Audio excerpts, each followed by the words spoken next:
എല്ലാ വിദ്യാർത്ഥികൾക്കും പുതിയൊരു വീഡിയോയിലേക്ക് സ്വാഗതം.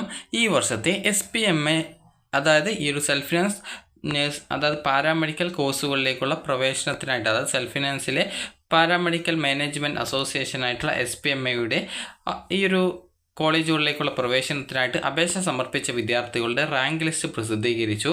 വിദ്യാർത്ഥികൾക്ക് SPMA.online.in എന്ന് പറഞ്ഞുകൊണ്ടുള്ള ഈ ഒരു പേജ് ഓപ്പൺ ചെയ്ത് കഴിഞ്ഞാൽ /index.php എന്നുള്ള പേജിലേക്ക് നിങ്ങൾ പ്രവേശിച്ചു കഴിഞ്ഞാൽ നിങ്ങൾക്ക് നിങ്ങളുടെ റാങ്ക് ഡീറ്റെയിൽസ് മനസ്സിലാക്കാവുന്നതാണ്.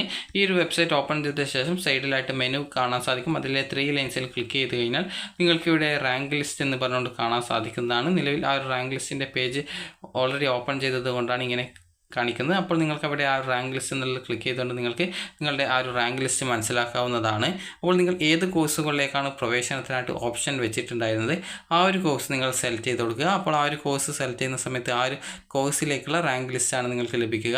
അപ്പോൾ ഒരു ഉദാഹരണത്തിന് ഞാനിപ്പോൾ അപ്ലൈ ചെയ്തിട്ടുണ്ടായിരുന്നത് ഈ ഒരു BSc MLT കോഴ്സാണെന്ന് കരുതുക.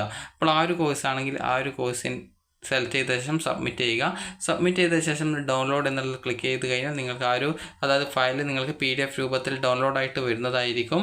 അപ്പോൾ ഇത് ഡൗൺലോഡ് ചെയ്ത് കഴിഞ്ഞാൽ നിങ്ങൾക്ക് കറക്റ്റായിട്ട് ഈ ഒരു PDF നിങ്ങൾ ഓപ്പൺ ചെയ്ത് നോക്കുക. അപ്പോൾ നിങ്ങൾക്കിതിൽ നിങ്ങളുടെ ആ ഒരു റാങ്ക് ഡീറ്റെയിൽസ് എത്രയാണ് എന്നുള്ളത് ഇവിടെ കറക്റ്റായിട്ട് കൊടുത്തിട്ടുണ്ട്. ജസ്റ്റ് ഇത് നിങ്ങൾ നോക്കിയിട്ട് അതുപോലെ നിങ്ങളുടെ PCBയുടെ പെർസെൻറ്റേജ് എത്രയാണ്, അതുപോലെ നിങ്ങളുടെ പേര്, അതുപോലെ ആപ്ലിക്കേഷൻ ID എന്നിങ്ങനെയുള്ള അതുപോലെ റാങ്ക് ഡീറ്റെയിൽസ് എന്നിങ്ങനെയുള്ള ആ ഒരു ഡീറ്റെയിൽസ് ഒക്കെ കൊടുത്തിട്ടുണ്ട്. അപ്പോൾ ഏകദേശം നിങ്ങൾക്ക് അതായത് ഒരു ഫുൾ PCB ഉള്ള വിദ്യാർത്ഥികളുടെ ലിസ്റ്റ് നിങ്ങൾക്ക് കാണാം. അതുപോലെ തന്നെ നിങ്ങൾക്ക് ഏകദേശം അതായത് തൊട്ടടുത്തടുത്ത് ജസ്റ്റ് ചെറിയൊരു ദശാംശ സംഖ്യയുടെ ആ ഒരു വ്യത്യാസത്തിൽ അങ്ങോട്ടും ഇങ്ങോട്ടും റാങ്ക് വ്യത്യാസമുള്ളതും കാണാൻ സാധിക്കും. അപ്പോൾ നിങ്ങൾ ഈ ഒരു രീതിയിൽ ജസ്റ്റ് നിങ്ങൾക്ക് നിങ്ങളുടെ റാങ്ക് ഡീറ്റെയിൽസ് മനസ്സിലാക്കാവുന്നതാണ്. അപ്പോൾ ഈ ഒരു രീതിയിൽ നിങ്ങൾക്ക് ഏത് കോഴ്സിൻ്റേതാണ് അറിയേണ്ടത് ആ ഒരു കോഴ്സ് സെലക്ട് ചെയ്ത് കൊടുക്കുക, സബ്മിറ്റ് ചെയ്യുക. സബ്മിറ്റ് ചെയ്യുന്ന സമയത്ത് അതിൻ്റെ ആ ഒരു റാങ്ക് ലിസ്റ്റ് അതായത് റാങ്ക് ഡീറ്റെയിൽസ് നിങ്ങൾക്ക് മനസ്സിലാക്കാൻ സാധിക്കുന്നതാണ്. അപ്പോൾ വിദ്യാർത്ഥികൾ ഈ ഒരു രീതിയിൽ നിങ്ങളുടെ റാങ്ക് ഡീറ്റെയിൽസ് മനസ്സിലാക്കുക. ഇനി വിദ്യാർത്ഥികൾ ചോദിച്ച പ്രധാനപ്പെട്ട കാര്യമായിരുന്നു എങ്ങനെയാണ് ഈ ഒരു SPMA വഴിയുള്ള അഡ്മിഷൻ ഇനി എങ്ങനെയാണ് എന്നുള്ളത്. അപ്പോൾ ഇന്ന് ഫസ്റ്റ് അലോട്ട്മെൻറ്റ് പ്രസിദ്ധീകരിക്കുമെന്നാണ് പറഞ്ഞിട്ടുള്ളത്. അതുകൊണ്ട് തന്നെ വിദ്യാർത്ഥികൾ കറക്റ്റായിട്ട് നിങ്ങളുടെ ആ ഒരു കാൻഡിഡേറ്റ് ലോഗിൻ ചെയ്ത് നോക്കുക ഈ ഒരു ഫസ്റ്റ് അലോട്ട്മെൻറ്റ് വന്നിട്ടുണ്ടോ എന്നുള്ളത്. അപ്പോൾ വന്നിട്ടുണ്ടെങ്കിൽ നിങ്ങൾക്ക് കറക്റ്റായിട്ട് അത് ചെക്ക് ചെയ്ത് നോക്കുക. അതുപോലെ തന്നെ ഇവിടെ നിങ്ങൾക്ക് കാണാം ഓരോ കോഴ്സിലും അപ്ലൈ ചെയ്ത വിദ്യാർത്ഥികളുടെ എണ്ണത്തിൽ വ്യത്യാസമുണ്ട്. ഇവിടെ പെർഫ്യൂഷൻ ടെക്നോളജി ആ ഒരു കോഴ്സിൽ ആണെങ്കിൽ ഏകദേശം അതായത് 28ഓളം വിദ്യാർത്ഥികൾ മാത്രമാണ് ഈ ഒരു അപേക്ഷ സമർപ്പിച്ചിട്ടുള്ളത്. അപ്പോൾ നിങ്ങൾക്ക് ഈ ഒരു രീതിയിൽ കറക്റ്റായിട്ട് ഓരോ കോഴ്സിൻ്റെയും റാങ്ക് ഡീറ്റെയിൽസ് മനസ്സിലാക്കാവുന്നതാണ്.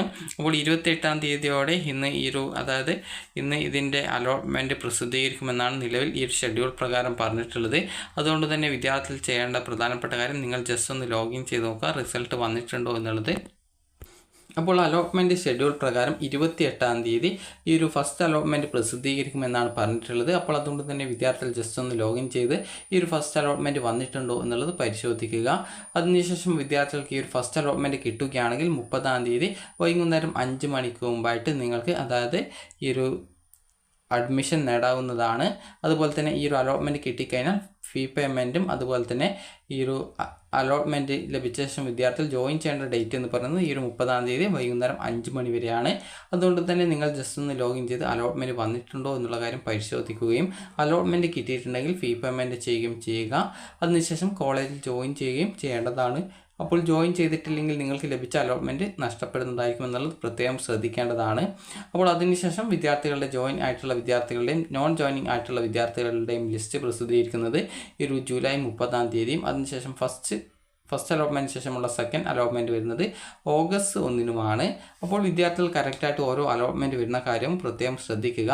അപ്പോൾ നിങ്ങൾക്ക് ഈ ഒരു വീഡിയോ ഉപകാരപ്രദമായിട്ടുണ്ടെങ്കിൽ ലൈക്ക് ചെയ്യുക, ഷെയർ ചെയ്യുക. അപ്പോൾ നിങ്ങളുടെ റാങ്ക് നോക്കിയിട്ട് നിങ്ങൾക്ക് അഡ്മിഷൻ കിട്ടാനുള്ള സാധ്യത മനസ്സിലാക്കുക. അതുപോലെ തന്നെ ഒരു കോഴ്സിൻ്റെ റാങ്ക് നോക്കിയിട്ട് നിങ്ങൾക്ക് കിട്ടാതിരിക്കാൻ സാധ്യത ഒന്നുമില്ല. കാരണം പല വിദ്യാർത്ഥികളും പല കോഴ്സുകളിലേക്ക് അപ്ലൈ ചെയ്തിട്ടുണ്ടാകും.